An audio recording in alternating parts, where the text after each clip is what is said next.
You stood at the mirror this morning, and something felt off. Not wrong exactly. Just not quite right, and you couldn't name it. That feeling has a name. And it is almost certainly your haircut. You are someone who pays attention. You care about how you look. You are not someone who let herself go. And that is exactly why this is still bothering you. There is one specific detail that the most experienced colorists and stylists quietly agree is the fastest visual age adder on a woman over 50. And it is not color. It is not product. It is shape. Every single morning, the wrong cut is quietly adding 4 to 6 years to your face. And the most frustrating part is that it takes one conversation with the right stylist to fix it permanently. There is a specific cut in part 3 that I cannot stop thinking about.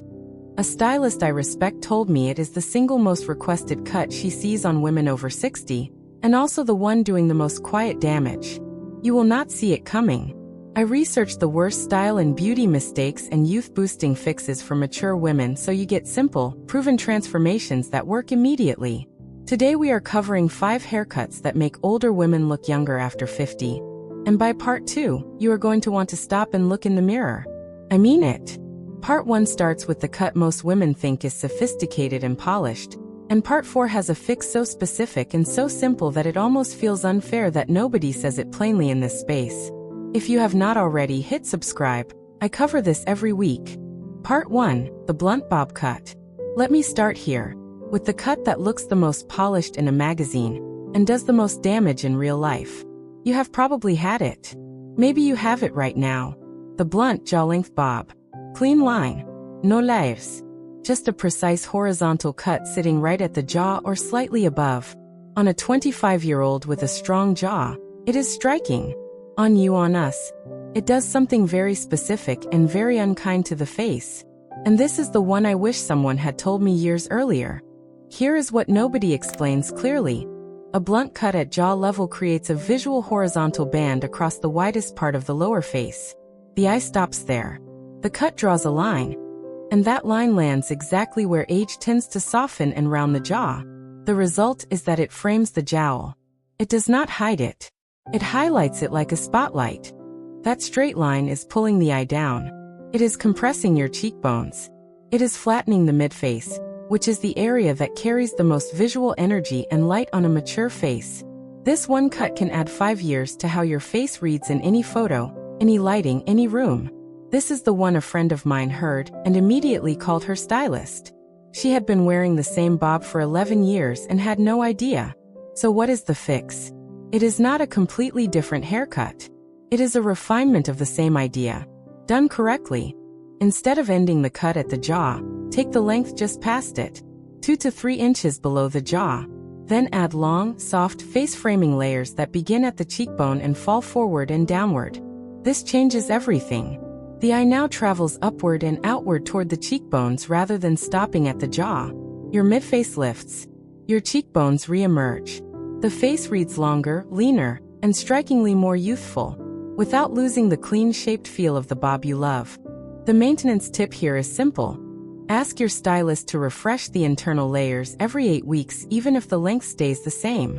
Layers lose their movement faster than length loses its shape, and flat layers are the same as no layers. Swap the blunt jaw cut for a softly layered bob below the jaw with forward-falling face-framing layers. And watch how differently your cheekbones show up in every single photograph from this point forward. What I am covering next is the cut most women graduate into after the bob, thinking it is the more sophisticated upgrade. For many women over 50, it is a bigger mistake than the one you just learned. That is next. Part 2, the mushroom cut. Most women do not know this cut has a name. But the moment I describe it, you are going to picture it immediately, because you have seen it everywhere. Short all over, rounded on top, curved inward underneath at the nape and sides, full at the crown, then tucked or tapered low, sometimes called a cropped round cut. I call it the mushroom cut, and it is the single most aging silhouette a woman over 50 can choose. Not because short hair ages you. It absolutely does not. Because of what this specific shape does to the silhouette of the head and face together. Here is the painful truth. This cut is adding years to your face right now if you have it. Here is precisely why. The fullness is sitting at the crown and curving inward at the sides, which means the widest visual point of your hair is directly above your face. Your face then reads narrow and compressed beneath a large rounded shape. The visual weight is wrong. And when visual weight is wrong on a mature face, the jaw reads heavier, the cheeks read lower, and the overall impression is unconsciously but unmistakably older. Honestly, this is the cut I wish the entire industry would stop recommending to women over 50, as if it is a safe, sensible option. It is neither. A stylist I deeply respect once told me, "The mushroom shape works against gravity, and gravity is already working against us." That sentence stuck with me for years. The fix is about redistributing volume, not removing it. Write this one down. You want a short cut where the fullness lives at the sides, slightly outward from the ears, not above the ears and not rounded over the crown. This creates width at the cheekbone level rather than above it. The effect is immediate. Your cheekbones look wider, your jaw looks narrower by contrast, and your entire face reads more structured and defined.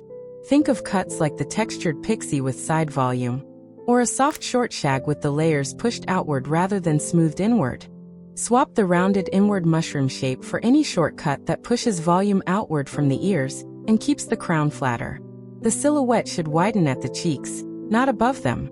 That one positional shift changes the entire face. The maintenance here.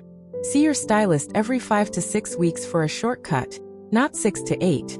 The mushroom shape creeps back faster than you expect, and the moment the sides start tucking inward again, the aging effect returns immediately.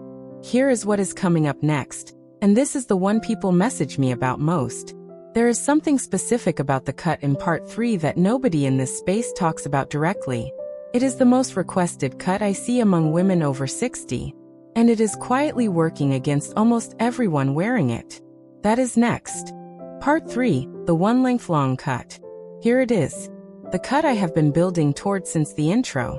The one that surprises people most.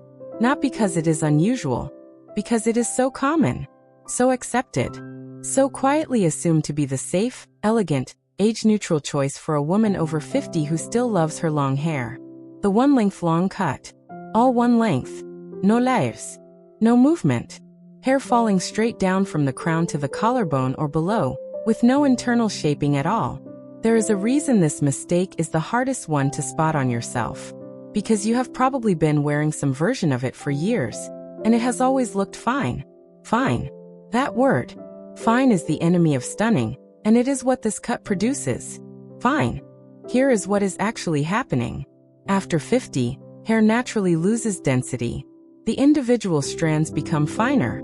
There is less of it. This is not a flaw. It is biology. But one-length cuts rely on mass and weight to look full, and when the mass reduces, the one-length cut goes flat, straight down, against the face. And flat hair pulled straight down alongside the face emphasizes the vertical, which drags the jawline and mid-face downward with it. It is the opposite of what a beautiful mature face needs. This specific problem is adding years around the mouth and jaw. The flatness removes light from the cheekbone area. The downward pull emphasizes sagging rather than masking it. The fix is the most counterintuitive thing I can say to a woman who loves long hair. Keep the length, remove the weight. Layers. Long, sweeping, internal layers cut from the midpoint of the hair downward. Not short, choppy layers near the face, but deep internal movement throughout the lower 2/3 of the hair. These layers reduce the flat downward weight, while keeping the length you love. The hair develops movement. It lifts away from the face slightly. It reflects light at the cheekbone rather than dragging it downward. The swap. If you are reaching for a one-length collarbone cut, ask instead for long interior layers cut from the midpoint down with minimal face framing to keep the softness around the eyes. Keep every single inch of the length. Just give it movement. The transformation is immediate, and the length stays. That is the part women never believe until they see it. Maintenance tip. Long layered cuts need a trim every 10 to 12 weeks specifically to prevent the layers from growing out flat. Once the layers lose definition, the one-length weight returns and so does the aging effect. Part 4 is the one nobody expects me to say.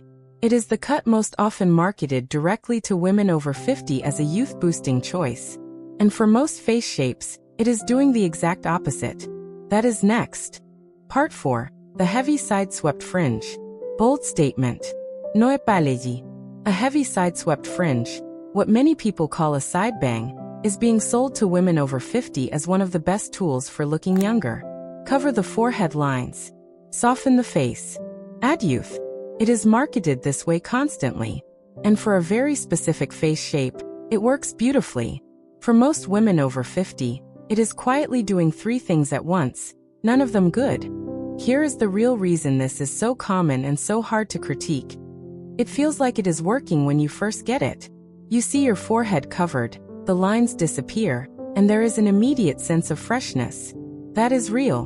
What you do not see immediately is what it is doing to the rest of your face. A heavy fringe that falls across the forehead and swoops to one side creates a visual block.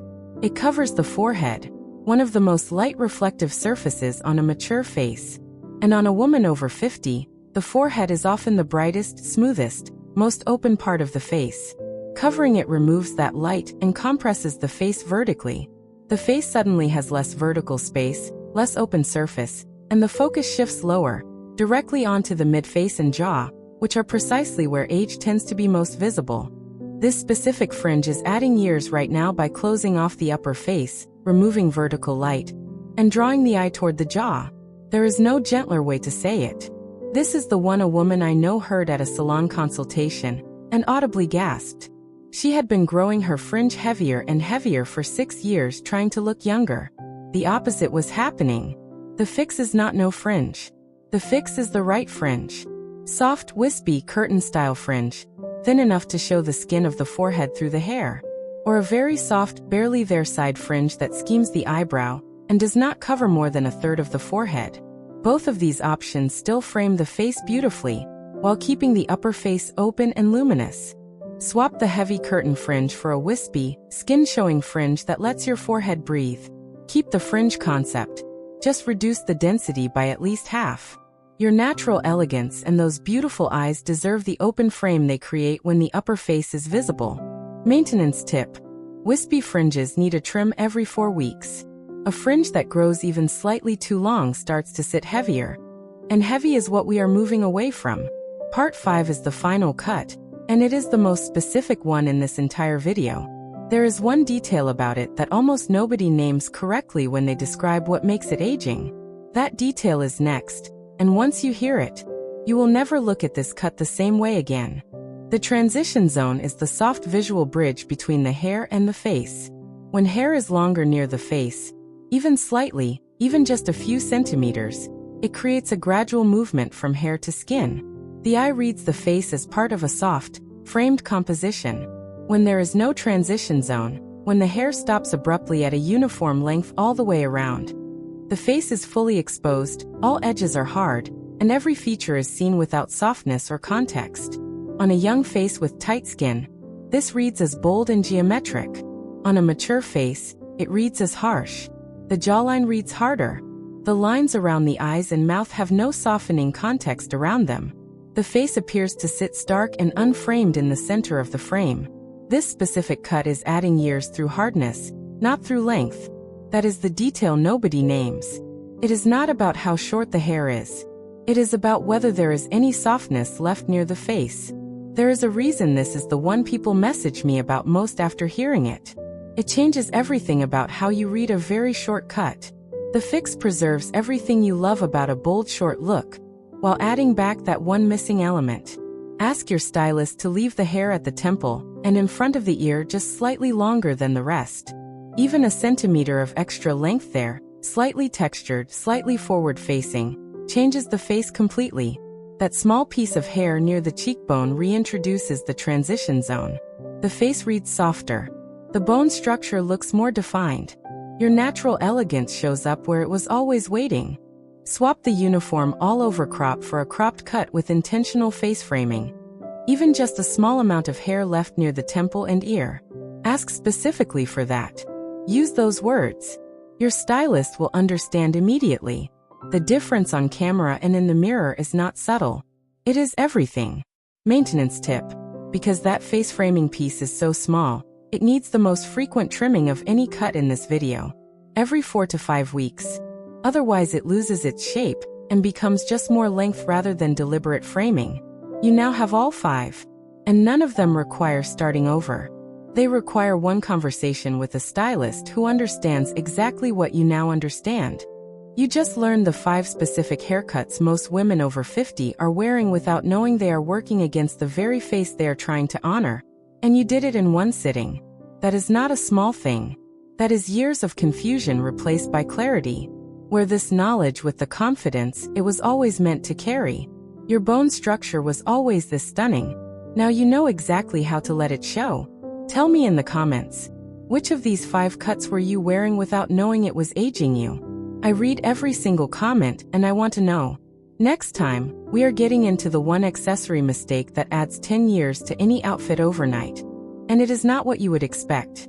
Like this video, subscribe to Timeless Wisdom Path, and I will see you in the next one.